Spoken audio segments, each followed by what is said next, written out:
आज की एक और बड़ी खबर। आज संसद में वित्त मंत्री निर्मला सीतारमण मोदी सरकार का अंतरिम बजट पेश करेगी। यह उनका पहला अंतरिम बजट होगा, जबकि वह लगातार छठी बार बजट पेश करने वाली हैं।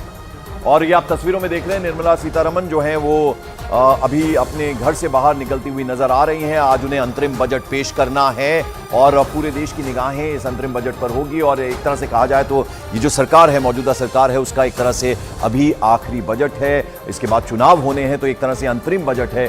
और किन किन चीज़ों पर फोकस रहेगा उसकी नजरें हैं। आप देख रहे हैं कि वित्त मंत्री निर्मला सीतारमण, उनके हाथ में वो बजट की कॉपी है और साथ ही में उनके साथ अनुराग ठाकुर भी नजर आ रहे हैं। आज वित्त मंत्री निर्मला सीतारमण जो हैं वो बजट पेश करने वाली हैं और तस्वीरों में हम आपको दिखाने की कोशिश करेंगे कि कैसे अभी वो घर में ही हैं और घर से निकलने वाली हैं और आज अंतरिम बजट उनकी तरफ से पेश किया जाएगा।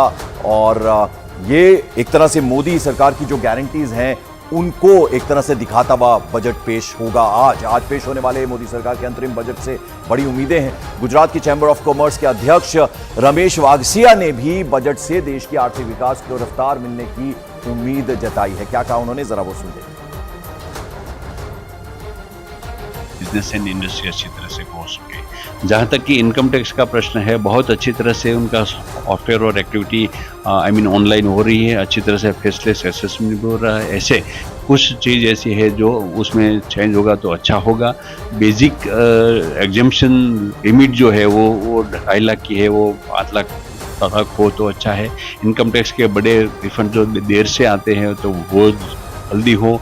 और छोटे छोटे ऐसे प्रावधान है कि जिसमें गवर्नमेंट का इंटेंशन अच्छा है, लेकिन कहीं ना कहीं कंफ्यूजन के कारण ये दिक्कत हो रही है।